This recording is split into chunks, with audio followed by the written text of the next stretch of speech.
ধৃত জাহাঙ্গীর খান, তার বিপুল পরিমাণ সম্পত্তির হদিশ পাওয়া গেল। ধৃত তৃণমূল নেতার সম্পত্তির তালিকা তৈরি করছে পুলিশ। আপনারা জানেন ফলতার পুষ্পা জাহাঙ্গীর খানকে আগেই গ্রেফতার করা হয়েছিল, আর এবার তৃণমূল নেতার সম্পত্তির তালিকা তৈরি করছে পুলিশ। জাহাঙ্গীর এবং তার স্ত্রীর প্রচুর সম্পত্তির হদিশ পাওয়া গিয়েছে।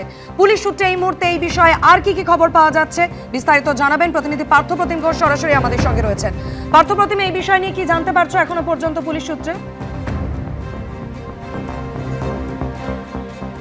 দেখো, জাহাঙ্গীর খান ফলতার এই জাহাঙ্গীর খানকে এর আগেই পুলিশ গ্রেপ্তার করেছিল এবং তার পাশাপাশি তুমি দেখেছিলে তাকে ছাড়ানোর জন্য একেবারে তার স্ত্রী দলবল নিয়ে থানায় হামলা চালানোর পরিকল্পনা করে, তাকেও কিন্তু গ্রেপ্তার করেছে পুলিশ। এবং ইতিমধ্যেই পুলিশ সূত্রে যে বিষয়ে জানতে পারছি, জাহাঙ্গীর খানকে নিয়ে বিভিন্ন জায়গায় তল্লাশি হয়েছে এবং তার কি কি সম্পত্তি রয়েছে, এবং অনেকেই যেটা অভিযোগ করেছেন জাহাঙ্গীর খানের বিরুদ্ধে যে তোলাবাজি করেছিলেন, তাদের কাছ থেকে টাকা চেয়েছিলেন, এমন অভিযোগ কিন্তু তার বিরুদ্ধে রয়েছে। এবং এই যে সম্পত্তি তার কি কি রয়েছে, এই সম্পত্তি হলো বা কীভাবে, সেই সমস্ত বিষয় ইতিমধ্যে খতিয়ে দেখার কাজ শুরু হয়েছে। এবং সেই মতো কিন্তু পুলিশ জাহাঙ্গীর খানের যখন সম্পত্তির খোঁজ করতে শুরু করে, তখন কিন্তু তার চক্ষু একেবারে চড়ক গাছ। শুধুমাত্র তার অ্যাকাউন্ট ছাড়া বা শুধুমাত্র তার যে সম্পত্তি, যেটা হচ্ছে জমি জমা যেটা রয়েছে, সেটা হচ্ছে জাহাঙ্গীর খান ও তার স্ত্রীর বিভিন্ন জায়গায়, দক্ষিণ 24 পরগনা ফলতার বিভিন্ন জায়গায় কিন্তু তাদের নামে একাধিক দলিল পেয়েছে পুলিশ, হদিশ পেয়েছে, যেটা হচ্ছে তার জাহাঙ্গীর খান ও তার স্ত্রীর নামে রয়েছে। এমন প্রায় জমির সংখ্যা হচ্ছে প্রায় 60টির ওপর, অর্থাৎ 60টির ওপর প্রপার্টি রয়েছে জাহাঙ্গীর খান ও তার স্ত্রীর, এমনটাও কিন্তু পুলিশ এই তালিকা তৈরি হয়েছে সেটা কিন্তু পেয়েছে।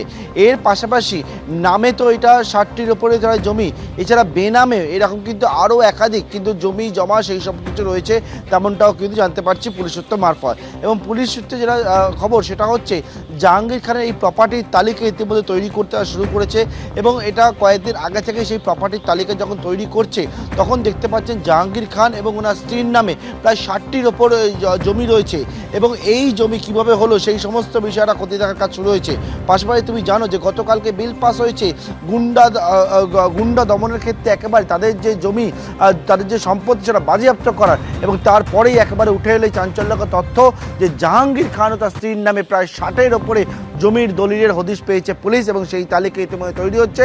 পুলিশ জানাচ্ছে পরবর্তীকালে ধাপে ধাপে যে পদক্ষেপগুলো গ্রহণ করার কথা, তারা কিন্তু সেই পদক্ষেপের পথে এগোচ্ছেন।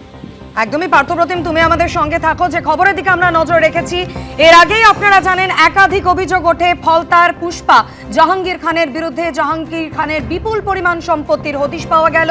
ধৃত তৃণমূল নেতার সম্পত্তির তালিকা তৈরি করছে পুলিশ। জাহাঙ্গীর এবং তার স্ত্রীর প্রচুর সম্পত্তির হদিশ পাওয়া গিয়েছে দক্ষিণ 24 পরগনার বিভিন্ন জায়গায়। এখনো পর্যন্ত পাওয়া খবর অনুযায়ী পুলিশের হাতে প্রায় 60টি জমির দলিল।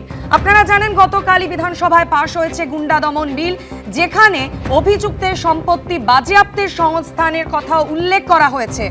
আর সেই মতো আজ যেমনটা দেখা গেল যে জাহাঙ্গীর খান, যাকে বেশ কয়েকদিন আগে গ্রেফতার করা হয়েছিল, এবার তার বিপুল পরিমাণ সম্পত্তির হদিশ এবং তার তালিকা তৈরি করছে তদন্তকারী আধিকারিকরা।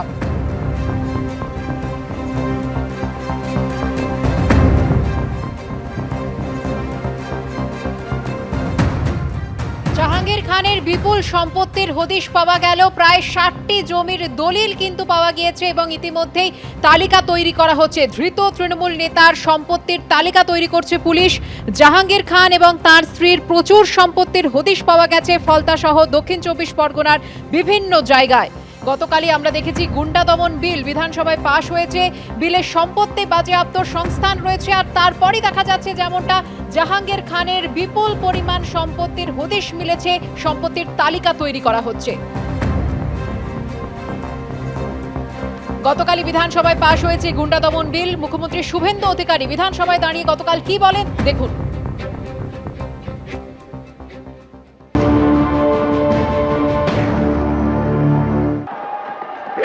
মাটি ছাড়া করব, কোন দণ্ডাবাজের স্থায়ী নেই। ভদ্রলোক যারা আছে তাদের উপরে প্রয়োগ হবে না। শুনে রাখুন, যা হয়ে গেছে অতীত, আর কিছু করতে দেব না। যদি করে এই আইনের কঠিন এবং কঠোর প্রয়োগ হবে। আর যে যার পাস রেকর্ড খারাপ থাকবে, যে দলেরই হোক, যে নেতাই হোক, 1 বছর প্রিভেন্টিং অ্যারেস্ট থাকবে। সুদ আদায় করব। টাকা আদায় করব, ভিটা মাটি বেচে আদায় করব, শুধু জেল খাটাবো না, স্থাবর অস্থাবর সব প্রপার্টি অ্যাটাচমেন্ট করব, খুব দ্রুত অকশন করব, আদায় করব। আর সবচেয়ে আতঙ্কের জায়গাটা আপনাদের হয়েছে কোথায় জানেন? প্রিভেন্টিং অ্যারেস্ট, তাই তো? 1 বছর পর্যন্ত কালীঘাট থানায় পুলিশ টেবিলের নিচে ঢুকেছিল। আপনি ভেবেছেন ওইটা আমার দায়িত্ব? পুলিশ কর্মীদের নিরাপত্তা দেওয়া। সরকারি বেসরকারি যাই ভাঙুন, 1 ইঞ্চি এগোতে দেব না। একদম নিশ্চিন্ত থাকুন। দাঙ্গা, বেআইনি সমাবেশ, হিংসাত্মক বিক্ষোভ, আইন শৃঙ্খলা ভঙ্গের অন্যান্য ঘটনায় সরকারি ও বেসরকারি সম্পত্তি সুরক্ষা নিশ্চিত করা রাষ্ট্রের একটি গুরুত্বপূর্ণ দায়িত্ব। তোলাবাজির অভিযোগে গ্রেফতারির 8 ঘন্টার মধ্যেই জামিন পেয়ে গেলেন প্রাক্তন তৃণমূল কাউন্সিলর শামস ইকবাল। ফিরহাদ হাকিম ঘনিষ্ঠ প্রাক্তন তৃণমূল কাউন্সিলরের বিরুদ্ধে 2023 সালে 70 লক্ষ টাকা তোলাবাজি সহ আগ্নেয়াস্ত্র দেখিয়ে শাসানির অভিযোগ ওঠে। ধৃত তৃণমূল নেতাকে আলিপুর আদালতে নিয়ে আসতেই মোড় বদল। কোর্টে গিয়ে অভিযোগ তুলে নিলেন অভিযোগকারী। তোলাবাজির অভিযোগে সকালে গ্রেফতার হয়েছিলেন, বিকেলেই জামিন পেয়ে গেলেন প্রাক্তন মেয়র ফিরহাদ হাকিম ঘনিষ্ঠ শামস ইকবাল। সোমবার সকাল 8টা নাগাদ কলকাতা পুরসভার 134 নম্বর ওয়ার্ডের প্রাক্তন তৃণমূল কাউন্সিলর শামস ইকবালকে তোলাবাজি মামলায় গ্রেফতার করে গার্ডেন রিচ থানা। তৃণমূল নেতার বিরুদ্ধে ভয় দেখিয়ে 70 লক্ষ টাকা আদায়ের পাশাপাশি আগ্নেয়াস্ত্র দেখিয়ে শাসানোর অভিযোগ করেন মোহাম্মদ সাদাব নামে এক ব্যবসায়ী। মেটিয়া বুরুজের বাসিন্দার করা অভিযোগের ভিত্তিতে সোমবার সকালে শামস ইকবালকে গ্রেফতার করে গার্ডেন রিচ থানা। তার বিরুদ্ধে তোলাবাজি, অস্ত্র আইন সহ জামিন অযোগ্য একাধিক ধারায় মামলা রুজু করে পুলিশ। সে যথেষ্ট প্রভাবশালী নেতা ছিল। সে হচ্ছে ফিরহাদ হাকিম অত্যন্ত ঘনিষ্ঠ হিসেবে পরিচিত ছিল। এছাড়া শামস ইকবালের নাম যেমন গার্ডেন রিচে যে বাড়ি বিপর্যয়ের ঘটনা ঘটে, সেই সময় বেআইনিভাবে এই বাড়ি নির্মাণ, ওই এলাকায় তার মদত দেওয়া, এমন একটা ভুরি ভুরি অভিযোগগুলো সামনে এসেছিল। কিন্তু বিকেলেই আলিপুর আদালতে গিয়ে শামস ইকবালের বিরুদ্ধে অভিযোগ তুলে নেওয়ার কথা বলে হলফনামা জমা দেন অভিযোগকারী। গ্রেফতারির 8 ঘন্টার মধ্যেই জামিন পেয়ে যান গার্ডেন রিচ এলাকার দাপুটে তৃণমূল নেতা।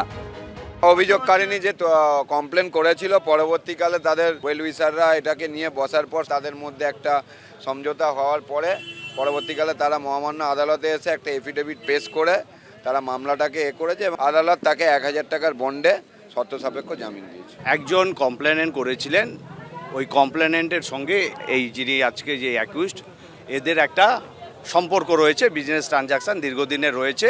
সেই ট্রানজাকশানের কিছু ভুল বোঝাবুঝির জন্য উনি একটা মামলা করেছিলেন। আজকে ওনারা বসে আবার ওদের কম্প্রোমাইজ হয়ে সম্পূর্ণ।